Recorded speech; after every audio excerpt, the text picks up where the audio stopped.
Hello दोस्तों, नमस्कार। स्वागत है आप सभी का दिनेश एकेडमी परिवार में। मेरा नाम है दिनेश साधु। दोस्तों, उम्मीद करता हूं कि आप लोग स्वस्थ होंगे, मस्त होंगे और ज़बरदस्त होंगे। दोस्तों, आज की क्लास में हम पढ़ने वाले हैं भारतीय इतिहास। भारतीय इतिहास के तीनों फॉर्मेट से प्राचीन भारतीय इतिहास, मध्यकालीन भारतीय इतिहास और आधुनिक भारतीय इतिहास के वन लाइनर क्वेश्चन, लगभग 3 से 4 हज़ार वन लाइनर क्वेश्चन हम पढ़ेंगे। इस वीडियो में मिलेगा आपको वन लाइनर क्वेश्चन 3 से 4 हज़ार। ये वही क्वेश्चन है जो किसी न किसी परीक्षा में, चाहे छोटी या बड़ी परीक्षाओं में पूछे गए क्वेश्चन हैं। चलिए स्टार्ट करते हैं। प्राचीन काल में आर्यों के जीविकोपार्जन का मुख्य साधन था, तो वो क्या था? कृषि था। कृषि जो है प्राचीन काल में आर्य जो सर्वश्रेष्ठ माने गए हैं, उनका जो मुख्य साधन था, मुख्य व्यवसाय था, वो कृषि था। उस स्थल जहाँ प्राचीन अस्थायी जीवन के प्रमाण मिले हैं वो मेहरगढ़ है। क्या है? मेहरगढ़ है। उसके बाद गंगा घाटी में धान की खेती का प्राचीनतम प्रमाण मिले हैं लहुरा देव से। कहाँ से मिले हैं? लहुरा देव से। ये यूपी पीसीएस प्री जीएस जो है 2008 में पूछा गया क्वेश्चन है। मध्यकालीन पाषाण स्थल से पशुपालन के साक्ष्य मिले हैं। कहाँ से? बागोर से मिले हैं। उसके बाद मध्य पाषाण काल में पशुपालन के प्रमाण मिलते हैं। कहाँ से? लेखनिया में। मध्य पाषाणिक प्रसंग में पशुपालन के प्रमाण जहां मिले हैं वह स्थान है आदमगढ़ है। उसके बाद है उत्खनित प्रमाणों के अनुसार पशुपालन प्रारंभ हुआ था मध्य पाषाण काल में। अगर बात करें कि मिथ्या त्रहित्र नवपाषाणिक स्तर प्रकाश में आया था कब? गुप्तकर काल में। खाद्यान्नों की कृषि सर्वप्रथम प्रारंभ हुई थी नवपाषाण काल में, और नवपाषाण काल में पहिए का भी आविष्कार हुआ था। नवपाषाण कालीन गर्त निवासों के अवशेष मिले हैं बुर्जहूम जो है मानो जहां पे गर्त जो गड्ढे खोद कर रहता था उसी को कहा गया गर्त या बुर्जहूम गुप्त काल में। राग का टीला नवपाषाणिक स्थल से संबंधित है। कहां से? सघन कल्लू से। कहां से? सघन कल्लू से। ये देखिए वन लाइनर क्वेश्चन जो है ये बहुत ही इंपॉर्टेंट है, इसलिए इस वीडियो को आप लोग शुरू से अंत तक जरूर देखें, आपको बेनिफिट जरूर मिलेगा। कह रहा भारतीय महाद्वीप में धान की खेती के प्राचीनतम साक्ष्य प्राप्त होते हैं। कहां से? विंध्य के क्षेत्र से। कहां से? विंध्य के क्षेत्र से। मानव द्वारा सर्वप्रथम प्रयुक्त अनाज था जौ जो है, ये मानव द्वारा सर्वप्रथम प्रयुक्त अनाज था। ये बहुत बार क्वेश्चन में पूछा गया है, चाहे छोटी परीक्षा हो या बड़ी परीक्षा हो। वस्त्रों के लिए कपास की खेती का आरंभ सबसे पहले किया गया था। कहां पे? भारत में। बृहद पाषाण स्मारकों की पहचान की गई थी मृतक को दफनाने के स्थानों के रूप में। जो बृहद पाषाण स्मारक जो बनाए जाते थे, जहां पे मतलब मृतक को दफना के वहां पे स्मारक बना दिया जाता था, निशान लगा दिया जाता था। एक ही कब्र में 3 मानव कंकाल निकले हैं दमदमा से। कहां से?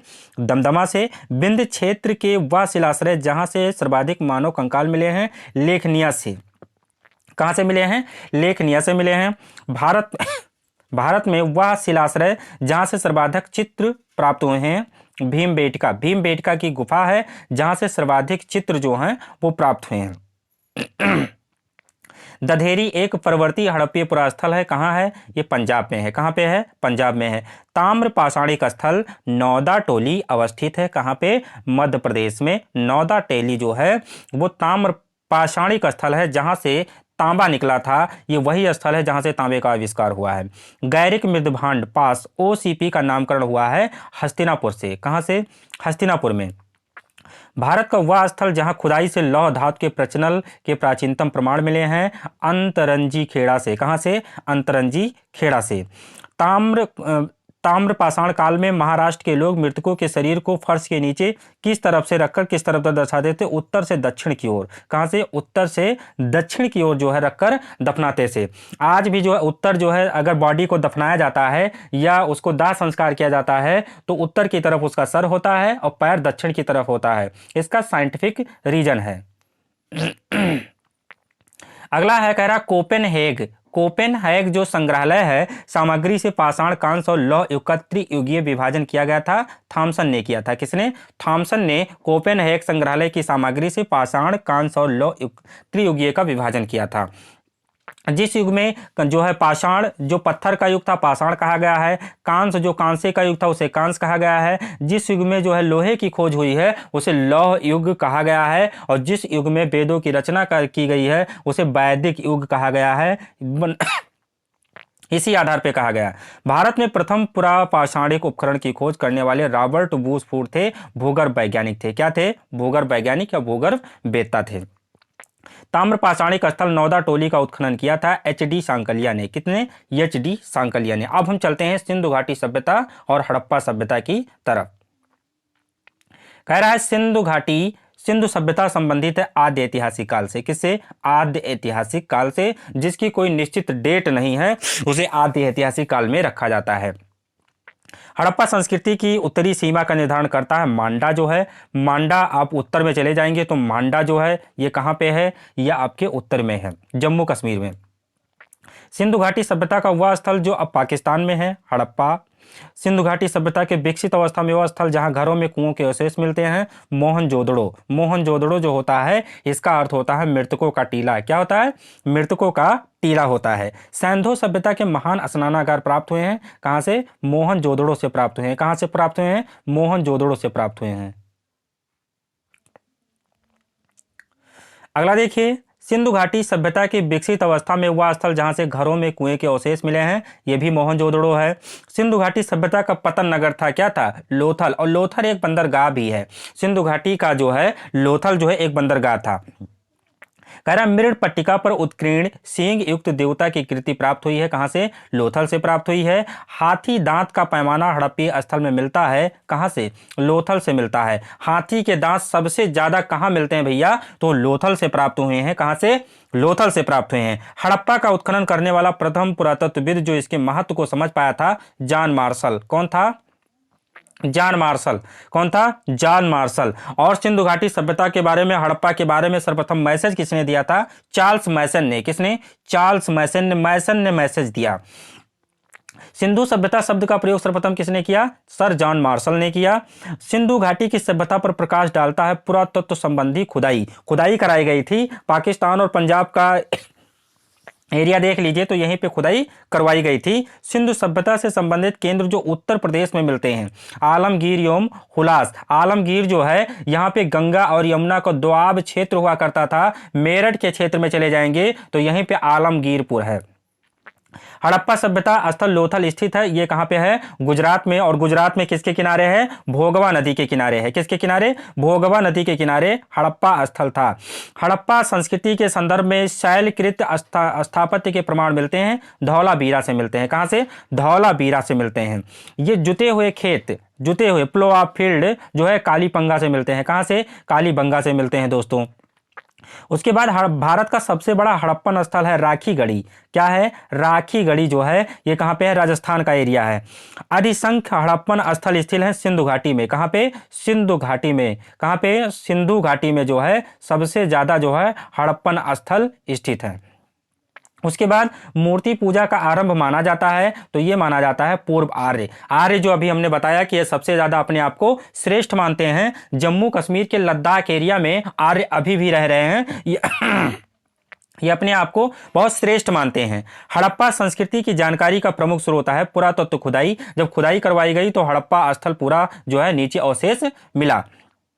अवेस्ता और ऋग्वेद में समानता है। अवेस्ता क्षेत्र से संबंधित है ईरान से। किससे? ईरान से संबंधित है। यूपी लोअर पीसीएस 2004 में पूछा गया क्वेश्चन है। जितने भी क्वेश्चन हैं ये यूपी पीसीएस उत्तर प्रदेश में जितनी भी परीक्षाएं होती हैं उसमें पूछे गए ये क्वेश्चन हैं।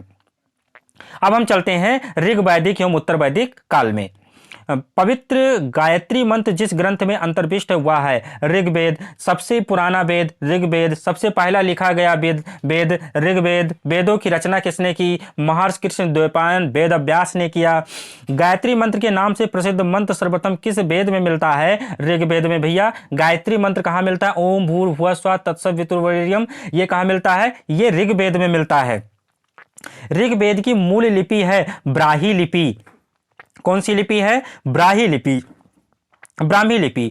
ऋग्वेद पर आधारित संकलन है सामवेद। क्या है? सामवेद। ऋग्वेद धर्म था बहुदेववादी। क्या था? बहुदेववादी। ऋग्वेद काल में जनता विश्वास करती थी बल एवं कर्मकांड पर। कर्मकांड तो अभी भी हैं, लेकिन बलि जो है वो रोक दिया गया था। जो देवताओं को, देवियों को बलि दी जाती थी, बकरे की जो है, अलग अलग जीवों की जो है बलि दी जाती थी, तो वो रोक दिया गया है, लेकिन कर्मकांड अभी भी होते हैं। गोत्र शब्द का प्रयोग सर्वप्रथम हुआ था किसमें? ऋग्वेद में हुआ था। ऋग्वेद में सर्वाधिक संख्या में मंत्र संबंधित है इंद्र से। सबसे प्राचीन वेद ऋग्वेद, सबसे पुराना वेद ऋग्वेद, सबसे पहले लिखा गया वेद ऋग्वेद। तो ऋग्वेद जो है ये सबसे प्राचीन वेद है। उसके बाद वह वैदिक ग्रंथ जिसमें वर्ण शब्द का सर्वप्रथम नमलोक मिलता है। वर्ण जो है 4 प्रकार के होते हैं, ब्राह्मण, क्षत्रिय, शूद्र और वैश्य। ये 4 प्रकार के वर्ण होते हैं। कर्मों के आधार पर इन्हें वर्णों में रखा गया है।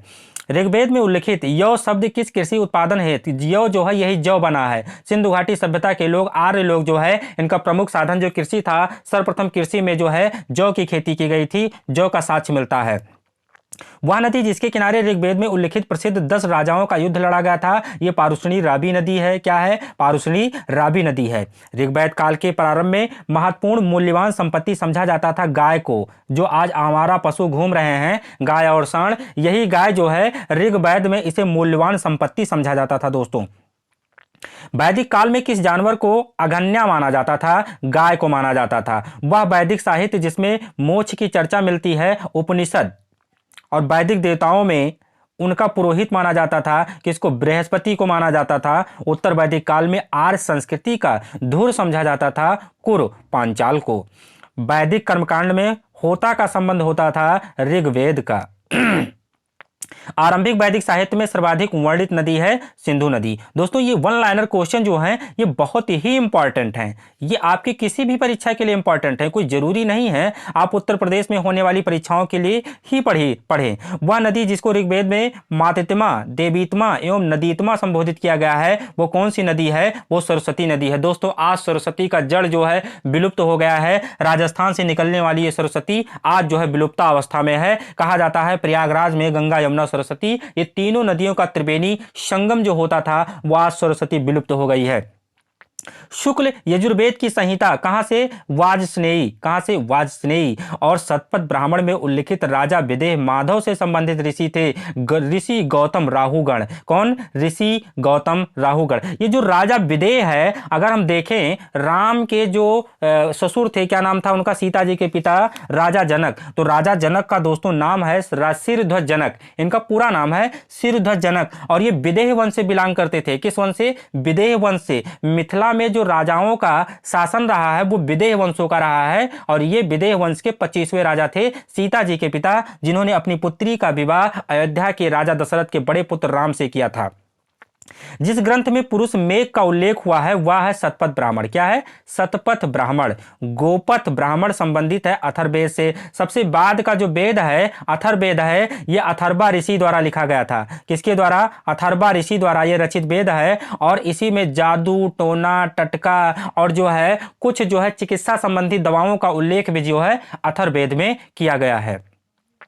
आगे देखते हैं। आगे है कि आयुर्वेद अर्थात जीवन का विज्ञान का उल्लेख सर्वप्रथम किसमें मिलता है? अथर्ववेद में। अभी हमने क्या बताया कि चिकित्सा आयुर्वेद अथर्ववेद को कहा जाता है। वह उपनिषद जिसमें पहली बार निराशावाद के तत्व दिखाई देते हैं मैत्रायणी में। भारतीय प्रतीक पर उत्कीर्ण सत्यमेव जयते लिया गया है मुंडिको उपनिषद से। किससे? मुंडिको उपनिषद से। और मुंडिको उपनिषद की जो तुलना की गई है टूटी नाव से की गई है। किसकी?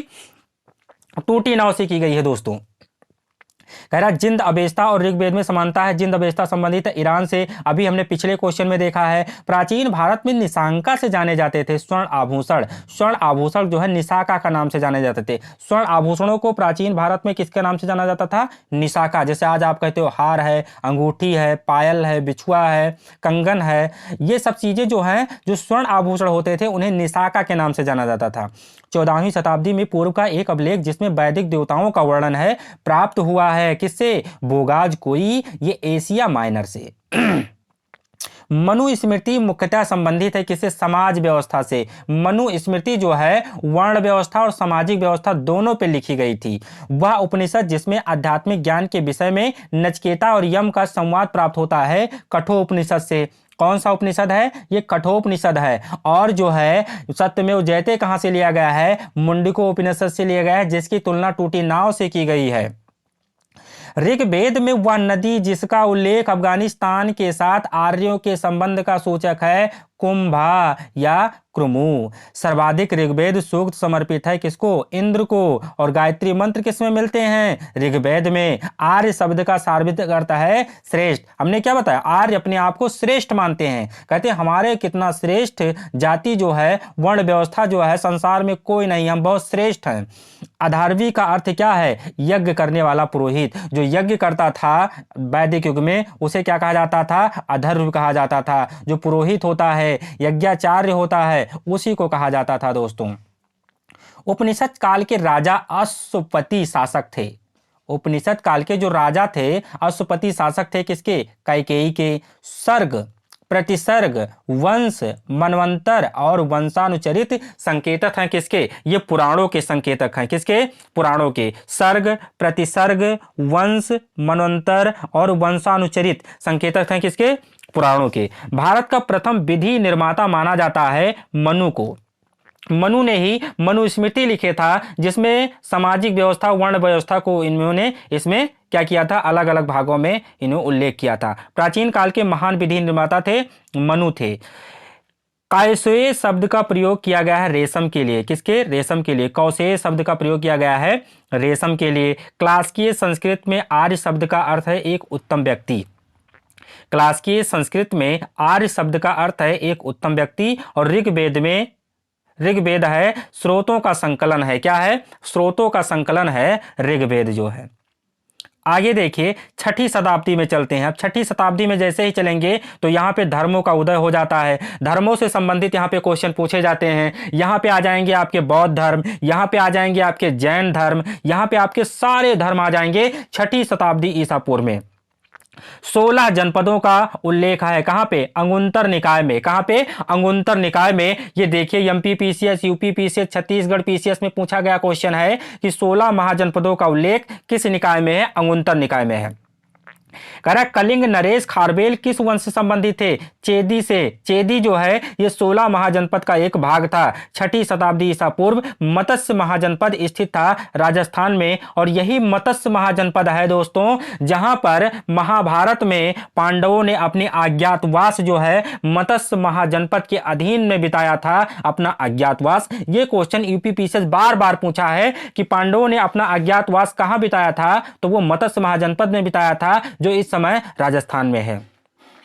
आगे देखिए, किस प्राचीन नगर के अवशेष कुंभकार स्थल से प्राप्त हुए हैं? तो वो है आपका पाटलिपुत्र। क्या है? पाटलिपुत्र। कह रहा मालवा के क्षेत्र में मगध की सत्ता का विस्तार किसके शासनकाल में हुआ? वो शिशुनाग के शासनकाल में हुआ। किसके काल में? शिशुनाग के शासनकाल में। मगध का वह शासक जिसने राज्यारोहण के लिए अपने पिता की हत्या की और इसी कारणवश अपने पुत्र द्वारा मारा गया, अजातशत्रु।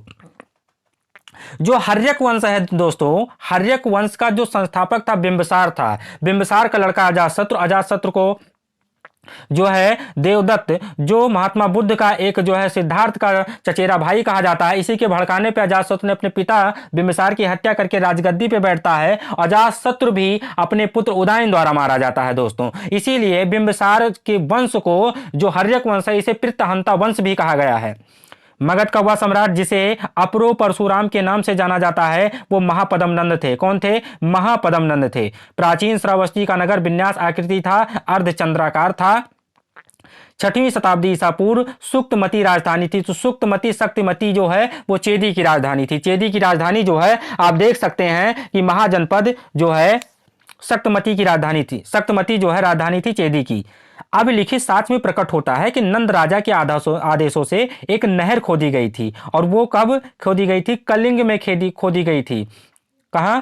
कलिंग में। कहां पे? कलिंग में। कलिंग का आक्रमण करता अशोक 261 एडी में, वो आपको आगे हम बताएंगे। उदयन वासदत्ता की दंतकथा संबंधित है कहां से? कौशांबी से। कौशांबी जो है। अब उसके बाद हम चलते हैं जैन धर्म में। कहां पे? जैन धर्म में। जैन धर्म के प्रवर्तक जो माने जाते हैं वो ऋषभदेव माने जाते हैं। इनके 24वें तीर्थंकर जो माने जाते हैं वो महावीर स्वामी माने जाते हैं और इन्हीं को जैन धर्म का भगवान कहा जाता है। जैन धर्म के संस्थापक कौन है? ऋषभदेव हैं। कौन है? ऋषभदेव हैं। ऋषभदेव आदिनाथ, संभवनाथ, अभिनंदनम, मुकुलनाथ, कंतनाथ, तुंतनाथ।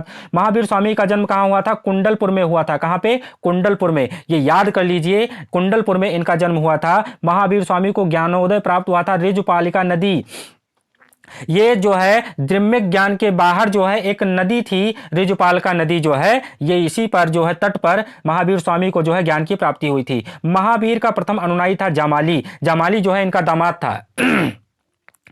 जामाली जो है ये महावीर स्वामी के दामाद थे और यही जो है महावीर स्वामी के जो है प्रथम अनुयायी थे, प्रथम जो है शिष्य थे।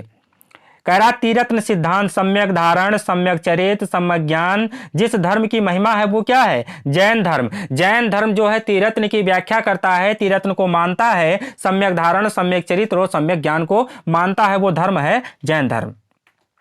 आगे देखिए, आजीवक संप्रदाय के संपादक थे मक्खली गोसाल। मक्खली गोसाल भैया आजीविके के जो संस्थापक थे वो मक्खली गोसाल थे। इनका मानना था जिसका लेना कभी ना देना। जैसे आज के युग में कहते हैं भैया किसी का दूसरे का नमक भी खा लोगे तो वो आपको अदा करना पड़ेगा, लेकिन आजीवक जो है ये जो है किसी चीज को मानते नहीं थे। ये सोचते थे खाओ पियो मस्त रहो, किसी का न लेना न किसी का देना, अगर खा पी लो उसको चिंता छोड़ दो।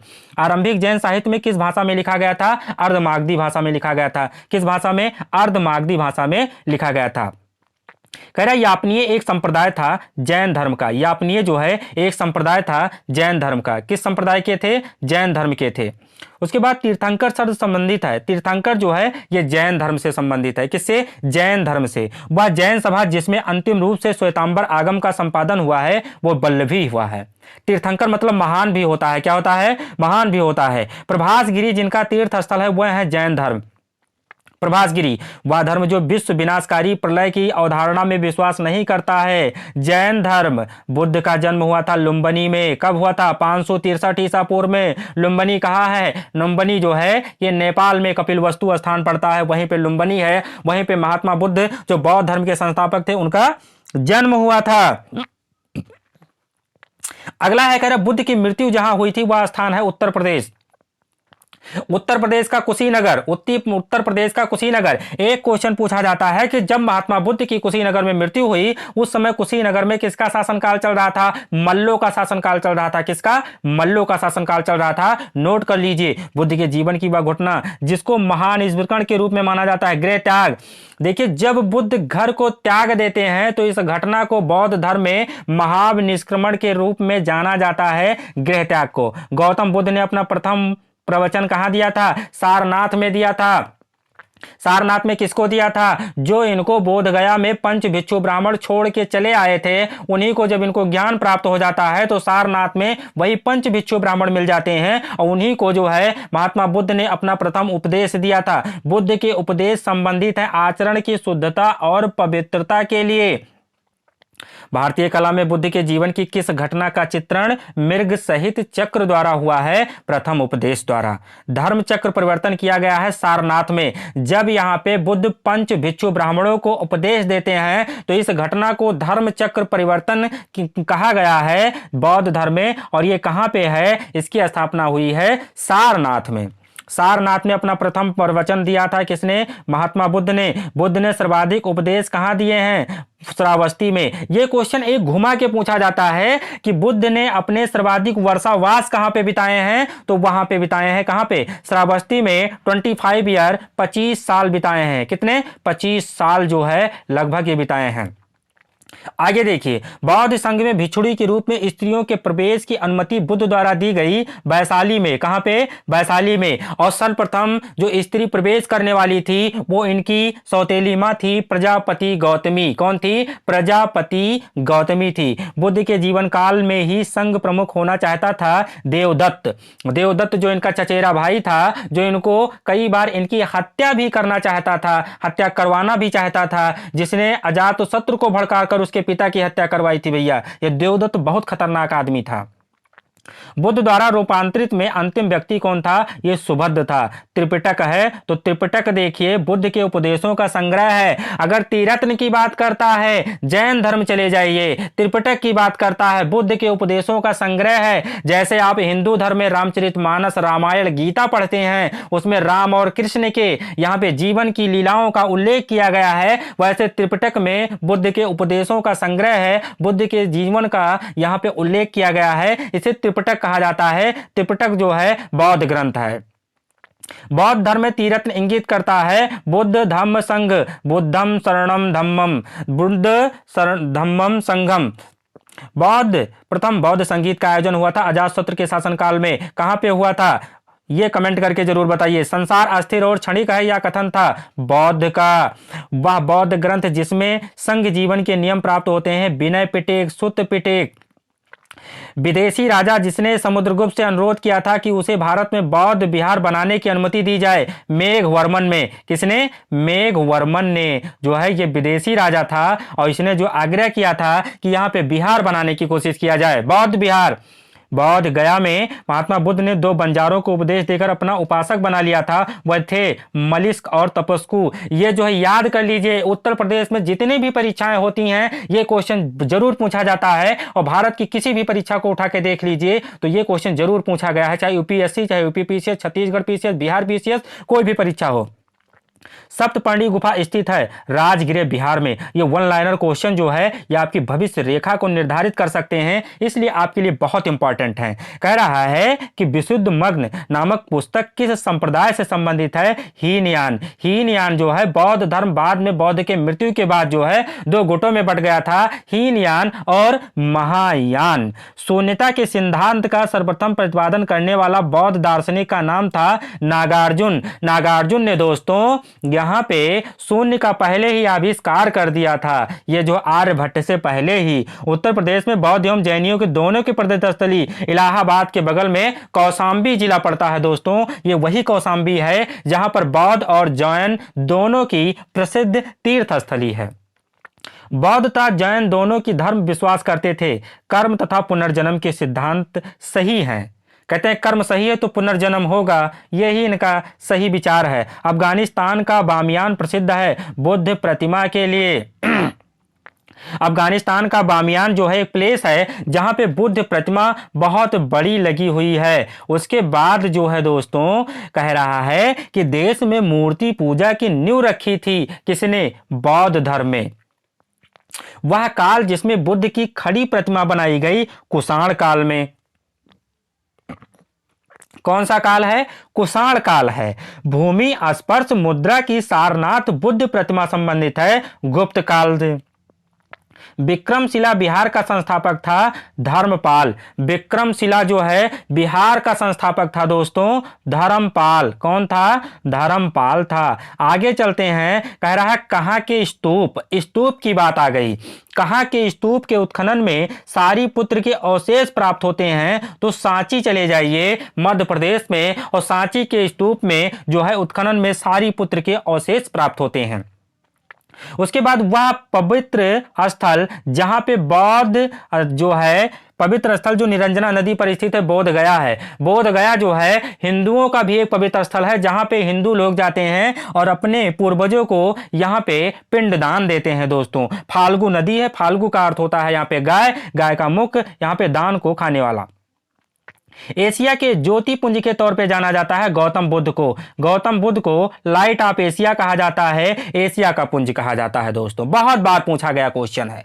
गौतम बुद्ध के समय का प्रसिद्ध वैद्य जीवक किसके दरबार से संबंधित था? बिंबसार से। इसी बिंबसार को जो है बिंबसार ने जीवक को भेजकर जो है यहाँ पे कई राजाओं का यहाँ पे दवा करवाया था। कई राजाओं का यहाँ पे दवा करवाया था। बुद्ध कौशाम्बी किसके राज्यकाल में आए थे? उदयन के। तिब्बत में बौद्ध धर्म के सुधार में महती भूमिका निभाने वाले उपाध्याय अतीश किस बिहार के प्रसिद्ध विद्वान थे? ये विक्रमशिला के थे। किसके? विक्रमशिला के थे। कह रहा अर्धनारीश्वर मूर्ति में आधा शिव तथा आधा पार्वती प्रतीक है। यह देव और उसकी शक्ति का योग है। देव तथा उसकी शक्ति का योग है।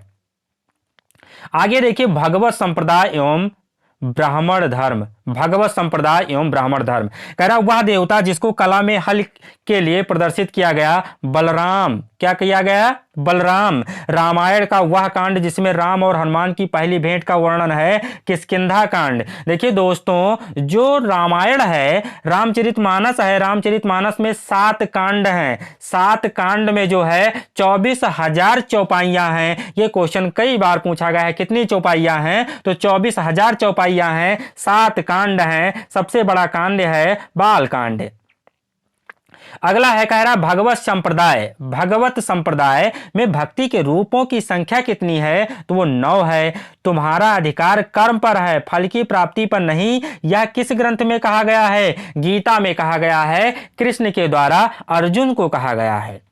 मोक्ष के साधन के रूप में ज्ञान, कर्म तथा भक्ति को समान महत्व देता है, भगवत गीता देता है। भागवत धर्म से संबंधित प्राचीन अभिलेखीय साक्ष्य मिलता है, हेलियोडोरस का बेस नगर अभिलेख। ये सारे क्वेश्चन पूछे गए हैं दोस्तों, और ज्यादातर बड़ी परीक्षाओं में पूछे गए हैं। पीसीएस के जितने भी अभ्यर्थी 2024 के हैं उनके लिए रामबाण साबित हो सकता है ये वीडियो। आदि शंकराचार्य द्वारा स्थापित 4 मठ हैं, जोशी मठ, द्वारिका, पुरी और श्रृंगेरी। ये भैया शंकराचार्य द्वारा स्थापित 4 मठ हैं, जोशी मठ, द्वारिका, पुरी और श्रृंगेरी। पुरी जो है उड़ीसा में है, द्वारिका जो है भैया कहां पे है? गुजरात में है। नयनार थे, शैव धर्म अनुयायी थे। कौन थे? शैव धर्म अनुयायी थे। चलिए अब चलते हैं मौर्य साम्राज्य, भारत का सबसे प्रतिष्ठित साम्राज्य मौर्य साम्राज्य। चाणक्य भैया जानते हैं घनानंद की कहानी, आपको एक दिन हम डिटेल से बताएंगे। ये वही चाणक्य है जो चंद्रगुप्त मौर्य को चंद्रगुप्त मौर्य बनाने का काम करता है। कह रहा प्रथम भारतीय साम्राज्य स्थापित किया गया था, चंद्रगुप्त मौर्य मगध साम्राज्य का शासक बना था। सेंड्रोकोटस, चंद्रगुप्त मौर्य और सिकंदर महान की भेंट का उल्लेख है। जस्टिन, जल की आवश्यकता को ध्यान में रखते हुए जिस प्रथम शासक ने गिरनार क्षेत्र में एक झील का निर्माण करवाया था, ये जो है चंद्रगुप्त मौर्य हैं। ये काठियावाड़ गुजरात का क्षेत्र चले जाइए तो वहीं पे एक झील का निर्माण करवाया था। अभिलेख जिससे यह प्रमाणित होता है कि चंद्रगुप्त का प्रभाव पश्चिम भारत पर था, रुद्रदामन व जूनागढ़ का शिलालेख। जूनागढ़ गुजरात चले जाओ भैया, वहीं से शिलालेख प्राप्त होता है। कौटिल्य का अर्थशास्त्र है एक शासन के सिद्धांतों की पुस्तक। इस अर्थशास्त्र में इकोनॉमी संबंधी एक भी सिद्धांत नहीं दिया गया है। इसमें चंद्रगुप्त मौर्य के राजनीतिक कार्यकाल का वर्णन किया गया है और सिद्धांतों को यहां बताया गया है कि शासन कैसे चलाना चाहिए। चाणक्य की यह पुस्तक है, कौटिल्य की यह पुस्तक है अर्थशास्त्र। किसकी तुलना जो है मैकियावेली के प्रिंस से की जा सकती है? कौटिल्य का अर्थशास्त्र, कौटिल्य का अर्थशास्त्र। और जो है भारत का शेक्सपियर भी कहा जाता है किसे? कालिदास को कहा जाता है। और मैकियावेली किसे कहा जाता है? कौटिल्य को। चाणक्य को कहा जाता है, विष्णुगुप्त को कहा जाता है। कह रहा राज्य के सप्तांग सिद्धांत के अनुसार राज्य का 7वां अंग होता है मित्र। क्या होता है? मित्र होता है। चाणक्य अपने बचपन में किस नाम से जाने जाते हैं? विष्णुगुप्त के नाम से जाने जाते थे। इनका कई नाम है, विष्णुगुप्त, चाणक्य, कौटिल्य, अलग अलग नामों से इनको जाना जाता है। दोस्तों ये वही चाणक्य हैं जिसको चंद्रगुप्त मौर्य बनाने का काम किया था, चंद्रगुप्त मौर्य को। अर्थशास्त्र के अनुसार सीता भूमि का विक्रय होता है, जनजातियों द्वारा जोती जाने वाली भूमि। सीता भूमि, सीता भूमि जो है जिस पर हल चलाया जाता था, जनजातियों द्वारा जो है यहां पे सीता भूमि कहा जाता है, जनजातियों द्वारा जोती जाने वाली भूमि। वह शासकों जिन्होंने गिरनार के क्षेत्र में जल साधन व्यवस्था की ओर से चंद्रगुप्त मौर्य और अशोक, वह राजा जिसके अभिलेख से सूचना मिलती है कि शाक्य मुनि बुद्ध का जन्म लुम्बिनी में हुआ था, ये अशोक थे। सारनाथ स्तंभ का निर्माण किया था किसने? अशोक ने करवाया था। अशोक द्वारा स्थापित सबसे सुरक्षित स्तंभ है लौरिया नंदनगढ़। कौन है? लौरिया नंदनगढ़ है। आगे देखिए अशोक का वह अभिलेख जो कनक मुनि के बुद्ध के अस्तित्व को प्रमाणित करता है, निगाली सागर स्तंभ अभिलेख। यूपी यूडीए एलडीए में पूछा गया क्वेश्चन है। कह रहा गुर्जरा लघु शिलालेख जिसमें अशोक का नामोल्लेख किया गया स्थित है, मध्य प्रदेश के दतिया जिले में स्थित है। दोस्तों कह रहा अशोक के निम्न अभिलेखों में से पूर्ण रूपेण धार्मिक सहिष्णुता के प्रति समर्पित अभिलेख है शिलालेख 12वां है आपका। क्या है? शिलालेख 12वां है। उसके बाद कह रहा है ब्राही लिपि को सर्वप्रथम पढ़ा था किसने? जेम्स पियर्सन ने पढ़ा था। कब पढ़ा था दोस्तों? 1937 में पढ़ा था। 1937 में जेम्स पियर्सन ने पढ़ा था। वह स्थान जहां प्राक अशोक ब्राही लिपि का पता चलता है अनुराधापुर है। क्या है? अनुराधापुर। पत्थर पर प्राचीन शिलालेख किस भाषा में लिखे गए थे? प्राकृतिक भाषा में लिखे गए थे। कह रहा अपने साम्राज्य के उत्तरी पश्चिमी भाग में उत्कीर्ण राजाओं के लिए अशोक ने लिपियों का प्रयोग किया था, अरामेक, ग्रीक एवं खरोष्ठी। कह रहा इलाहाबाद में अशोक स्तंभ किस शासक के बारे में सूचना प्रदान करता है? चंद्रगुप्त मौर्य। फाहियान भारत आया था 399 एडी में। कलिंग युद्ध का विवरण हमें ज्ञात होता है 13वें शिलालेख में। शिलालेख का जो है निर्माण कराने वाला शासक कौन था, या शिलाओं पे खुदाई करने वाला शासक कौन था, वो अशोक था दोस्तों। कह रहा मौर्यन मंत्रिपरिषद में राजस्व इकट्ठा करने से संबंधित है। समाहर्ता किसे कहा जाता था, क्या कहा जाता था, समाहर्ता कहा जाता था, जो राजस्व इकट्ठा करने का काम करते थे। कह रहा अशोक का समकालीन तुर्मय कहाँ का राजा था, मिस्र का राजा था। तुर्मय मिस्र का राजा था, जो अशोक के समकालीन था। जब अशोक यहाँ पे भारत का राजा था तो मिस्र में जो है तुर्मय राजा हुआ करता था। मकदूनिया में अशोक का समकालीन राजा था एंटीगोन गोंटास। एंटीगोन गोंटास ये वही मकदूनिया है दोस्तों जहां से सिकंदर लोदी का जन्म होता है, जो विश्व विजेता होता है, लेकिन भारत उसके सपने में विजय अभियान रह जाता है। टालेमी फिलाडेल्फा जिसके साथ अशोक के साथ राजनयन संबंध थे, कहां का राजा था, मिस्र का। एक इतिहासकार के अनुसार शिलालेखों में अशोक ने जिस धर्म का प्रतिपादन किया है वस्तुतः राजधर्म था, फ्लीट। क्या था, फ्लीट। आधुनिक देवनागरी लिपि का प्राचीनतम रूप है ब्राह्मी। किसने सहिष्णुता, उदारता और करुणा के त्रिविध आधार पर राजधर्म की स्थापना की थी, अशोक। 261 ईसा पूर्व कलिंग का आक्रमण देख लीजिए, लाखों लोग मारे जाते हैं। उस युद्ध विभीषिका को देखकर अशोक रोने लगता है और जीवन में कभी युद्ध न करने का निर्णय लेता है दोस्तों। सांची का स्तूप बनवाया था, अशोक ने बनवाया था। ब्राह्मी लिपि का प्रथम उद्वाचन किस पर उत्कीर्ण अक्षरों से किया गया था, स्तंभों पर। बुलंदी बाग प्राचीन स्थान है पाटलिपुत्री का। यही पाटलिपुत्र जो पटना आज जाना जाता है दोस्तों। पाटलिपुत्र उदयन ने नया शहर बसाया था गंगा के किनारे, ये वही पाटलिपुत्र है। कह रहा मौर्य काल में तक्षशिला के लिए प्रसिद्ध शिक्षा केंद्र के द्वार किन वर्णों के लिए खुले थे, तो ब्राह्मण के लिए खुले थे, क्षत्रियों के लिए खुले थे, वैश्यों के लिए खुले थे, शूद्रों के लिए नहीं खुले थे दोस्तों। यहाँ पे 3 वर्णों के लिए खुले थे तक्षशिला में। कह रहा मौर्य काल में दंड विधान था, काफी कठोर था भैया, बहुत कठोर दंड विधान था। कालसी प्रसिद्ध है अशोक के शिलालेख के कारण। एक दो क्वेश्चन और पूछा जाता है, भारत में कंट्रोल पॉलिसी बाजार या कंट्रोल पॉलिसी बाजार, बाजार नियंत्रण प्रणाली किसने लागू किया था, अलाउद्दीन खिलजी ने लागू किया था। बहुत ही अच्छा नियम था। अब हम चलते हैं मौर्योत्तर कालीन भारत में, मौर्य पीरियड में। कह रहा अशोक के द्वितीय शिलालेख में उल्लेख नहीं है सातवाहन का। खारवेल के विषय में जानकारी का स्रोत है हाथी गुम्फा अभिलेख का। राजवंशों में सबसे पुराना राजवंश है सातवाहन। मौर्य के बाद दक्षिण भारत में सबसे सख्त प्रभावशाली राज्य हुआ था तो सातवाहन। सातवाहन का सबसे शक्तिशाली जो राजा था वो सातकर्णी था। सातवाहनों की राजधानी अवस्थित थी अमरावती, जो आंध्र प्रदेश में है। कनिष्क के सारनाथ बौद्ध प्रतिमा अभिलेख की तिथि है 81 ईस्वी। बुद्ध का किसके सिक्कों पर अंकन हुआ था, कनिष्क। ये वही कनिष्क है बेटा, जो यहां पर एशिया से गुजरने वाले जितने भी रेशम बुनकर थे उस पर अपना नियंत्रण स्थापित किया था। उत्तरी तथा उत्तरी पश्चिमी भारत में सर्वाधिक संख्या में तांबे के सिक्के को जारी किया था कुषाणों ने। किसने, कुषाणों ने। काव्य शैली का प्राचीनतम नमूना किसके अभिलेख में मिलता है, काठियावाड़ के रुद्र दामन। और यह अभिलेख किसका है, यह है चंद्रगुप्त मौर्य का। प्राचीन भारत में नियमित रूप से सोने के सिक्के चलाए गए थे, कुषाणों द्वारा चलाए गए थे। बिना बेगार के किसने सुदर्शन झील का जीर्णोद्धार करवाया था, रुद्र दामन ने करवाया था। बिना बेगार के सुदर्शन झील का जीर्णोद्धार करवाया था रुद्र दामन ने। प्राचीन भारत के साहित्यिक इतिहास में पाणिनि और पतंजलि ख्याति प्राप्त नाम है। किस राजवंश के समय में फल फूले, शुंग वंश। कौन सा वंश, शुंग वंश। और इसी शुंग वंश का एक ब्राह्मण सेनापति था पुष्यमित्र शुंग, जो है यहाँ पे एक शुंग वंश की स्थापना किया था। विक्रम संवत प्रारंभ हुआ 58 ईसा पूर्व में। विक्रम संवत। महाभाष्य के लेखक पतंजलि समसामयिक थे पुष्यमित्र शुंग। विक्रम एवं शक संवतों में कितना अंतर है, 135 वर्ष का। अगर आपसे पूछ लिया जाए कि विक्रम वर्ष और शक संवत वर्ष में कितना जो है वर्ष का अंतर है, 135 वर्ष का अंतर है दोस्तों। चलते हैं प्राचीन भारत के यहां पे विदेशी आक्रमण के बारे में। हमारे देश को इंडिया संबोधित करने वाले यूनानी थे। यूनानी ने इंडिया को जो है भारत को इंडिया संबोधित किया। वह हिंद यमन जिसने शीशे के सिक्के जारी किए, स्ट्रेटो।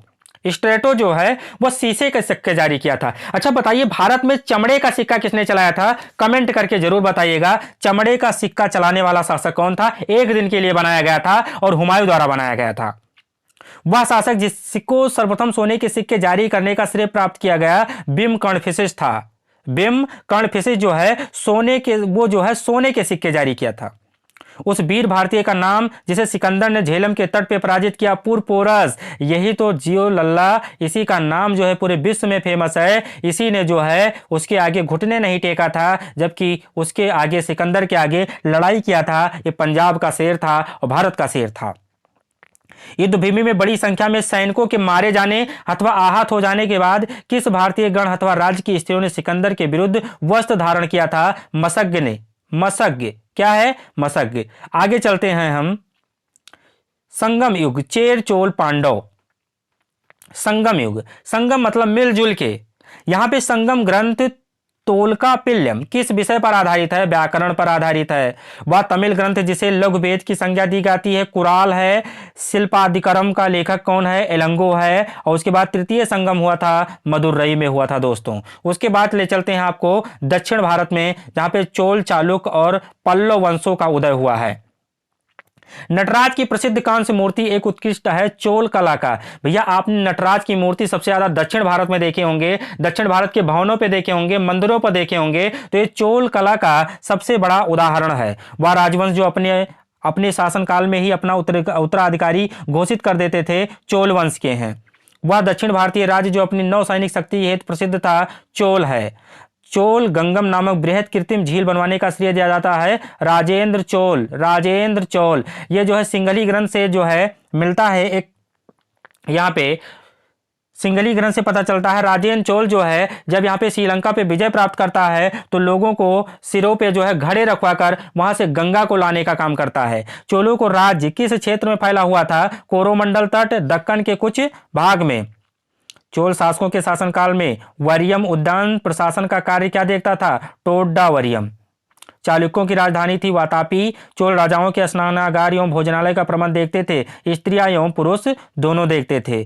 चोल शासक का नाम बताइए जिसने श्रीलंका के उत्तरी भाग पर जो है विजय प्राप्त की थी। तो ये था राजराज प्रथम। कौन था? राजराज प्रथम था, और यही जो है गंगा को ले गया था। चोल साम्राज्य को अंततः समाप्त किया था किसने? मलिक कफूर ने। किसने? मलिक कफूर ने।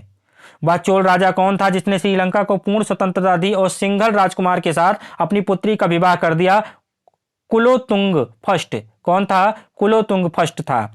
72 व्यापारी चीन में किसके कार्यकाल में भेजे गए थे? कुलोतुंग फर्स्ट के शासनकाल में।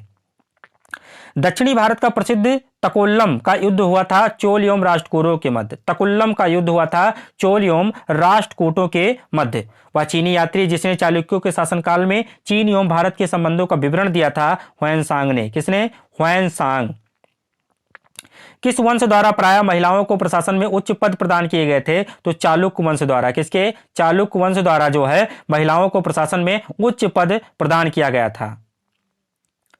आगे देखिए, कह रहा है कि मल विलास प्रहसन के लेखक कौन है? मल विलास प्रहसन के लेखक कौन है? महेंद्र वर्मन है। कौन है? महेंद्र वर्मन है। कह रहा 3री शताब्दी में वारंगल प्रसिद्ध था लोहे के यंत्रों उपकरणों हेतु।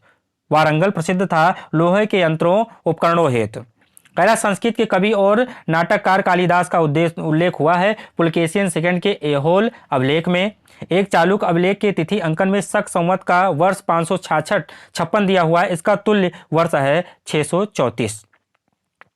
प्रसिद्ध संस्कृत लेखक दंडिम किसकी सभा को अलंकित करते हैं? तो पल्लव को करते हैं। वह पल्लव राजा जिसकी उपाधि राज सिंह थी, नरसिंह वर्मन द्वितीय। कौन था? नरसिंह वर्मन द्वितीय था। आगे देखते हैं, गुप्त काल में चलते हैं।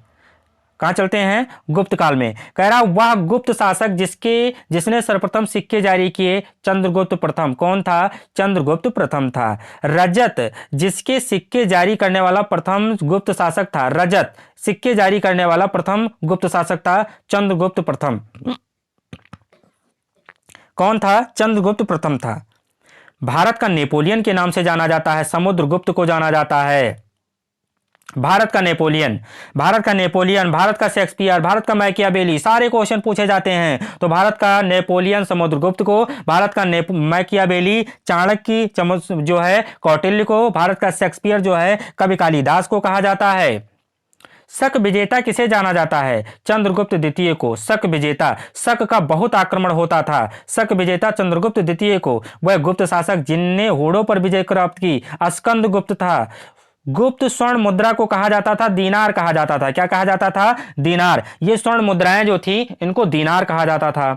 गुप्त अभिलेखों में दीनार किसका वाचक है? वह स्थान है कांस्य सिक्का। क्या है वह? कांस्य सिक्का है दीनार। सती प्रथा का प्रथम अभिलेख साक्ष्य प्राप्त हुआ एरण अभिलेख में। कहां से? एरण अभिलेख में सती प्रथा का मतलब अगर पति किसी भी स्त्री का डेथ हो गई है तो उसी व्यक्ति के साथ उस स्त्री को भी उसी चिता पे जबरदस्ती जला दिया जाता था। लेकिन ये जो है खत्म हुआ है, सती प्रथा का अंत जो है राजा राम मोहन राय के जो है प्रयासों द्वारा जो है अंग्रेजों के शासनकाल में खत्म हुआ था, सती प्रथा का अंत हुआ था। कह रहा है 437 से 38 ईस्वी के मंदसौर अभिलेख में किस श्रेणी द्वारा एक भव्य सूर्य मंदिर के निर्माण का उल्लेख मिलता है? रेशम बुनकरों द्वारा। किसके द्वारा? रेशम बुनकरों द्वारा। अगर देखा जाए भारत में सर्वाधिक अगर मंदिर बनाए गए हैं तो वो गुप्त काल में बनाए गए हैं। गुप्त काल में सारनाथ की भूमि स्पर्श मुद्रा वाली बुद्ध प्रतिमा कलंकित है गुप्त काल से। किससे? गुप्त काल से। प्राचीन भारत में वह वंश जिसके शासनकाल को स्वर्ण युग कहा गया है, गुप्त काल को कहा गया है। देखिए अगर प्राचीन भारत में देखा जाए तो स्वर्ण काल किसको कहा गया है? गुप्त काल के शासनकाल को स्वर्ण काल कहा गया है। अगर यही पूछ लिया जाए कि मुगल काल में किस शासक के शासनकाल को स्वर्ण काल कहा जाता है तो शाहजहां के शासनकाल को कहा जाता है। शाहजहां ने ताजमहल बनवाया, लाल किला बनवाया, बहुत सारी चीजों का निर्माण करवाया, तो इसीलिए शाहजहां के शासनकाल को स्वर्ण काल के नाम से जाना जाता है। दोस्तों वह राजवंश जो हुड़ों के आक्रमण से अत्यंत विचलित हुआ वो था गुप्त वंश। भाग और बलि थे राजस्व के स्रोत थे, भाग और बलि। अभिलेख कह रहा अधोलिखित में गुप्तकालीन स्वर्ण मुद्रा है दीनार जो है ये स्वर्ण मुद्रा होती थी, गुप्त काल द्वारा चलाई गई। भारतीय दर्शन की प्रारंभिक शाखा है सांख्य। क्या है? सांख्य है। यूपीपीसीएस प्री 1991 में पूछा गया क्वेश्चन है। कर्म का सिद्धांत संबंधित है मीमांसा से, कर्म मीमांसा। और योग दर्शन के प्रतिपादक थे पतंजलि, जो इस समय पतंजलि योग गुरु रामदेव जी, जो इनकी एक आंख ही खराब है, कांडे बाबा, ये जो है पूरे विश्व गुरु बने हुए हैं। ये जो है इसके प्रतिपादक कौन थे? पतंजलि थे। योग दर्शन के प्रतिपादक कौन थे? पतंजलि थे। न्याय दर्शन को प्रचारित किया गया था गौतम। किसने? गौतम ने। कह रहा भारत में आस्तिक तथा नास्तिक संप्रदाय में विभेदक लक्षण है। वेदों की प्रामाणिकता में आस्था। दोस्तों वेद चार होते हैं, ऋग्वेद, यजुर्वेद, सामवेद और अथर्ववेद। हमने बताया सबसे पुराना वेद कौन सा है? ऋग्वेद है। सबसे पहले वेद कौन सा है? ऋग्वेद है। ऋचाओं का संग्रह ऋग्वेद है। गायत्री मंत्र वाला वेद ऋग्वेद है। काम रूप में वैष्णव धर्म को लोकप्रिय बनाया गया किसने? शंकर देव द्वारा। किसके द्वारा? शंकर देव द्वारा बनाया गया है। कह रहा बीज गणित के क्षेत्र में अपने योगदान के लिए विशेष रूप से जाने जाते हैं कौन? भास्कर जाने जाते हैं। कौन? भास्कर जाने जाते हैं। कालिदास द्वारा रचित मलाक विघ्नमित्रम नामक नायक कौन था? अग्निमित्र था। वैसे कालिदास की 8 प्रमाणिक रचनाएं हैं, कुमार संभव, मेघदूतम, ये सब रचनाएं हैं। कायस्थ जाति का सर्वप्रथम उल्लेख किया गया है याज्ञवल्क्य में किया गया है। किसमें? याज्ञवल्क्य में। दास मुक्ति के अनुष्ठान का विधान सर्वप्रथम किया गया है नारद। किसने किया है? नारद। पुंडवर्धन भुक्ति अवस्थित था उत्तर बंगाल में। कहां पे? उत्तर बंगाल में। कह रहा गुप्त काल में उत्तर भारतीय व्यापार संचालित होता था ताम्रलिप्त बंदरगाह से। कहां से? ताम्रलिप्त बंदरगाह से। सती प्रथा का प्रथम अभिलेखीय संदर्भ प्राप्त हुआ है कहां से? एरण अभिलेख से। कहां से? एरण अभिलेख से। कुमारगुप्त फर्स्ट के मंदसौर अभिलेख में श्रेणी का उल्लेख है रेशम बुनकरों द्वारा। किसके द्वारा? रेशम बुनकरों द्वारा। कह रहा है चांदी के सिक्के जारी करने वाला प्रथम गुप्त शासक कौन था? चंद्रगुप्त द्वितीय था। कौन था? चंद्रगुप्त द्वितीय। जबकि चंद्रगुप्त प्रथम जो है ये सोने के सिक्के जारी करने वाला प्रथम शासक था। कह रहा समुद्रगुप्त प्रयाग प्रशिस्त वाले स्तंभ पर किसका लेख मिलता है? जहांगीर का मिलता है। किसका मिलता है? जहांगीर का। ये वही जहांगीर है जो मुगल वंश का तीसरा राजा था, तीसरा शासक था। अगला चलते हैं गुप्तोत्तर काल। क्या है गुप्तोत्तर काल? इसकी कलाकृतियां पढ़ते हैं। सम्राट हर्षवर्धन ने जिस स्थान पर राजधानी स्थापित किया था वो क्या था? कन्नौज। कन्नौज जो है ये वर्धन वंश की राजधानी हुआ करती थी। सम्राट हर्षवर्धन ने दो महान धार्मिक सम्मेलन का आयोजन किया था, कन्नौज तथा प्रयाग में। प्रयाग में यह हर वर्ष दान का एक बहुत बड़ा जो है आयोजन करता था, जिसमें अपने कपड़े तक दान दे दिया करता था। इसलिए ये भारत का सबसे बड़ा दानी हिंदू राजा था हर्षवर्धन। दोस्तों, हर्षवर्धन को पराजित किया था पुलकेशियन द्वितीय ने। किसने? पुलकेशियन द्वितीय ने किया था। कह रहा वह शासक, हर्ष के साम्राज्य की राजधानी थी कन्नौज थी। वह शासक जिसने 4 अश्वमेध यज्ञों का संपादन किया था प्रवर सेन प्रथम ने किया था। वल्लभी विश्वविद्यालय स्थित था, गुजरात में था। 6वीं शताब्दियों में एक मौर्य वंश कहां शासन कर रहा था? लाट में कर रहा था। कादंबों की राजधानी बनवासी स्थित थी गोवा में। कहां पे? गोवा में। गोवा किसके द्वारा बसाया गया था? पुर्तगालियों के द्वारा बसाया गया था। यहीं पे जो है 19 दिसंबर 1961 को गोवा मुक्ति दिवस मनाया जाता है, क्योंकि 1961 में जो है पुर्तगाली गोवा छोड़कर चले गए थे।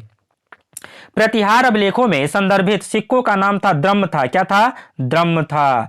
आगे देखिए, प्राचीन भारत में स्थापत्य कला के बारे में जानिए। कह रहा वह राजवंश जिसने भारत को प्रसिद्ध खजुराहों के मंदिर दिए थे, चंदेलों ने दिए थे। तो खजुराहों के मंदिर कौन बनवाए थे? चंदेलों ने बनवाए थे। एलोरा के प्रसिद्ध कैलाश मंदिर के निर्माण शासक वंश से संबंधित थे राष्ट्रकूट। क्या थे? राष्ट्रकूट थे। कह रहा एलोरा में गुफाएं और शैलकृत मंदिर हैं हिंदुओं और बौद्ध और जैनों, ये तीनों से मिलती हैं। अजंता और एलोरा गुफाएं हैं महाराष्ट्र में। कहां पे हैं? महाराष्ट्र में हैं। मीनाक्षी मंदिर स्थित है मदुरई में। कहां पे? मदुरई में। महाबलीपुरम का सप्तरथ मंदिर बनवाया गया था नरसिंह वर्मन के द्वारा। किसके द्वारा दोस्तों? नरसिंह वर्मन के द्वारा महाबलीपुरम का सप्तरथ मंदिर बनवाया गया था। कह रहा महाबलीपुरम में रथ मंदिरों का निर्माण कराया गया था पल्लवों द्वारा। किसके द्वारा? पल्लवों द्वारा। हीनयान अवस्था का विशालतम एवं सर्वाधिक जो है विकसित शैलकृत चैत्यगृह स्थित है कार्ले। क्या है? कहां स्थित है? कार्ले स्थित है, कार्ले में। अगला देखिए, कह रहा है 100 से अधिक बौद्ध गुफाएं हैं, वह केंद्र है कन्हेरी। क्या है? कन्हेरी। वह शैलकृत गुफा जिसमें 11 सिरों के बोधिसत्व का अंकन मिलता है वही है कन्हेरी है। सोमपुर महाविहार का निर्माण कराया गया था धर्मपाल द्वारा। किसके द्वारा? धर्मपाल द्वारा।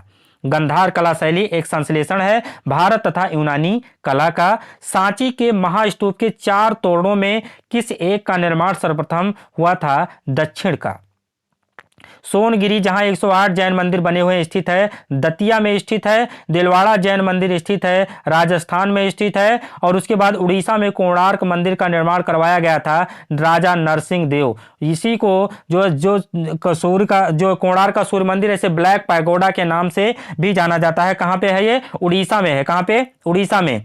द्रविड़ शैली के मंदिरों में जो है गोपुरम से तात्पर्य है तोरण के ऊपर बने अलंकृत एवं बहुमंजिला भवन से। जहां पे बहुमंजिला भवन बने हुए हैं उसे क्या कहा जाता है? गोपुरम कहा जाता है। क्या कहा जाता है? गोपुरम कहा जाता है। आगे देखिए, कह रहा भुवनेश्वर तथा पुरी के मंदिर किस शैली में निर्मित हैं? भुवनेश्वर तथा पुरी के मंदिर किस शैली में निर्मित हैं? तो नागर शैली में निर्मित हैं। गुफा त्रिमूर्ति के लिए विख्यात है एलिफेंटा। त्रिमूर्ति के लिए कौन सी गुफा विख्यात है? एलिफेंटा की गुफा। एलोरा और एलिफेंटा की गुफाएं कहां पे हैं? यह आपके महाराष्ट्र में हैं। कह रहा चित्रगुप्त स्वामी मंदिर जिसे चित्रगुप्त का एकमात्र मंदिर माना जाता है कांची में है। कहां पे है? कांची में है। अंकोरावाट का विष्णु मंदिर स्थित है कंबोडिया में। कहां पे? कंबोडिया में। विदेश में एकमात्र यही हिंदू मंदिर है जो अंकोरावाट का मंदिर विष्णु मंदिर है, कंबोडिया में है। दक्षिण भारत के भगवान रंगानाथ जिन्हें भगवान वेंकटेश्वर भी कहते हैं का मंदिर स्थित है तिरुमाला पहाड़ी। तिरुमाला पहाड़ी। एलिफेंटा के प्रसिद्ध शैल को काटकर बनाए गए मंदिरों का श्रेय दिया जाता है पल्लवों को। किसको? पल्लवों को दिया जाता है। चित्तौड़ का कीर्ति स्तंभ निर्मित हुआ था किसके शासनकाल में? राणा कुंभा के शासनकाल में। किसके शासनकाल में? राणा कुंभा के शासनकाल में। शैलकृत स्थापत्य का आश्चर्य माना जाता है कैलाश मंदिर एलोरा को। कहां पे? कैलाश मंदिर एलोरा। एलिफेंटा की गुफाएं कहां पे हैं? ये महाराष्ट्र में हैं। वह मंदिर जिसके परिसर में एक भारी भरकम नंदी की मूर्ति है, जिसे भारत की विशालतम नंदी मूर्ति माना जाता है, बृहदेश्वर मंदिर। यह बृहदेश्वर मंदिर जो है यह गुप्तकालीन मंदिर है। क्या है? गुप्तकालीन मंदिर है, बृहदेश्वर मंदिर है। कह रहा है कि चट्टानों को काटकर महाबलीपुरम का मंदिर बनवाया गया था पल्लवों द्वारा। किसके द्वारा? पल्लवों द्वारा। वह स्थान जहां राष्ट्रकूटों का द्वारा एलोरा पहाड़ियों में निर्मित गुफा मंदिर स्थित है, औरंगाबाद महाराष्ट्र। क्या है? औरंगाबाद।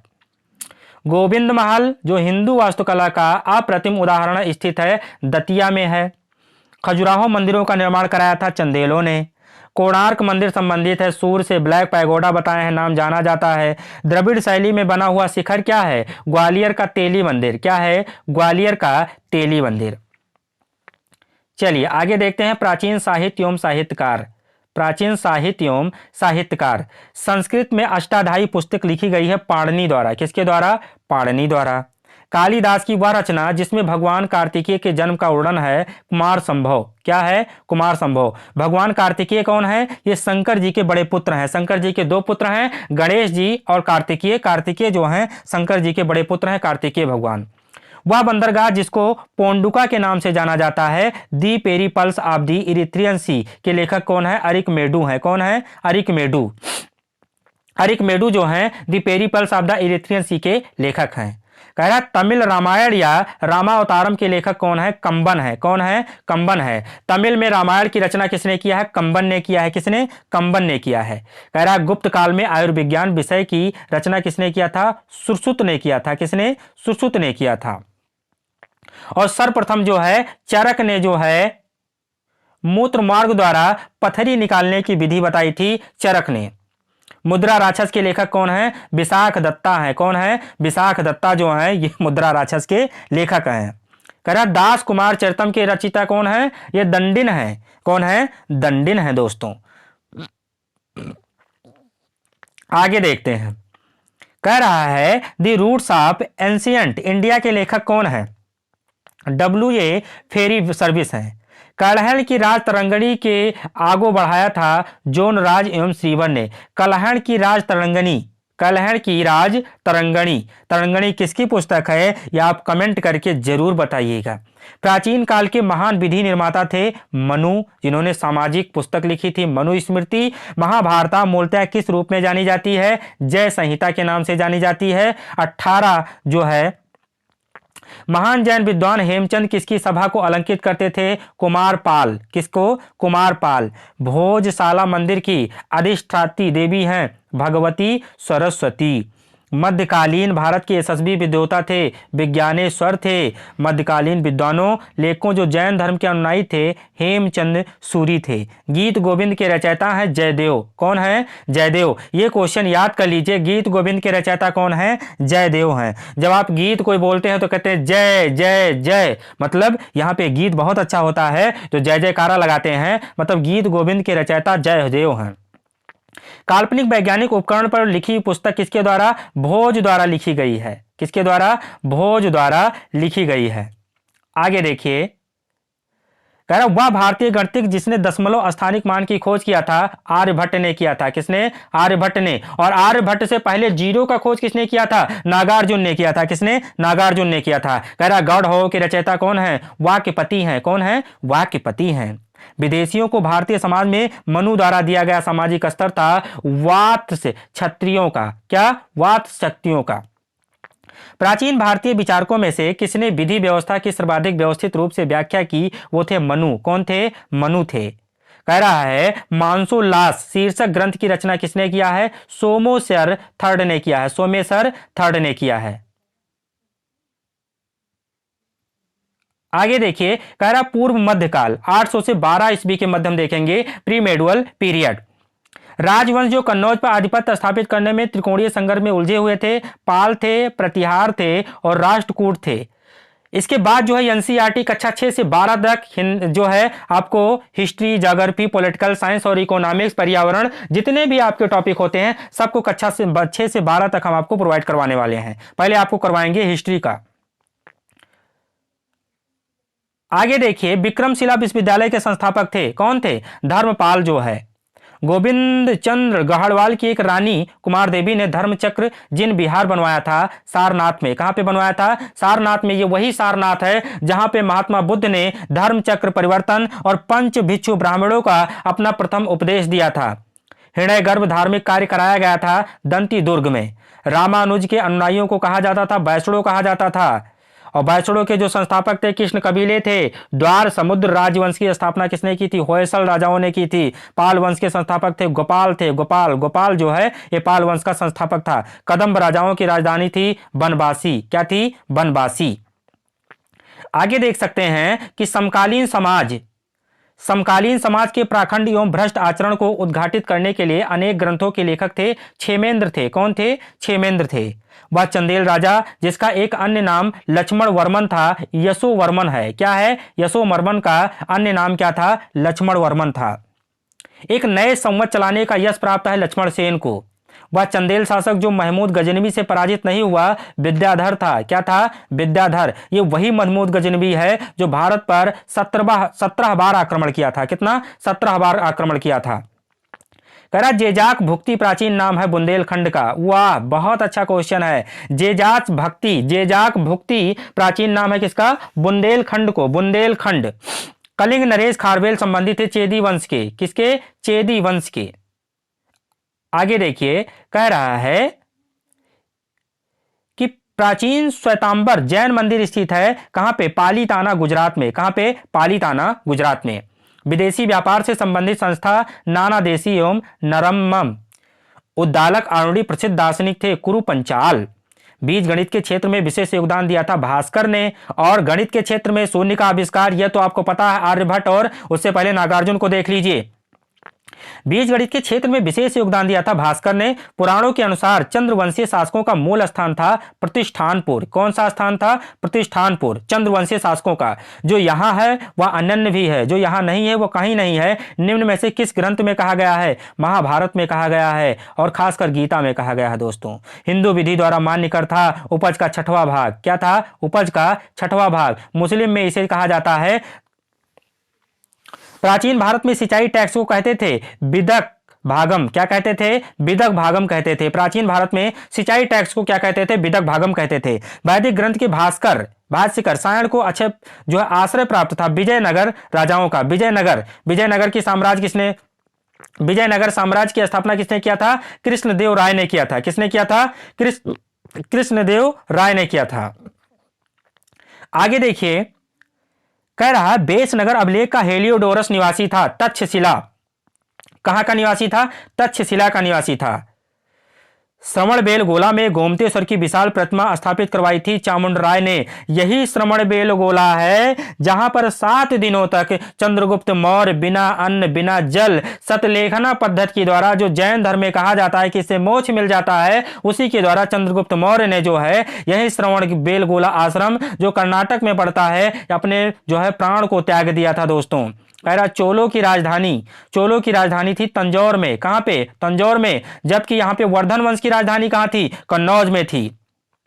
एम्फोरा जार होता था एक लंबा एवं दोनों तरफ हत्थेदार जार होता था। विक्रम संवत का प्रारंभ होता है 57 ईसा पूर्व में, और खसरा नामक दस्तावेज से आशय है राजस्व संबंधी एक दस्तावेज। यही खसरा जो है ये प्राचीन में भी चलता था, आज भी कहते हैं खसरा खतौनी। भैया तुम्हारा निकाल लीजिए खसरा खतौनी, जो आपके जमीन और राजस्व संबंधी दस्तावेज उपस्थित होते हैं।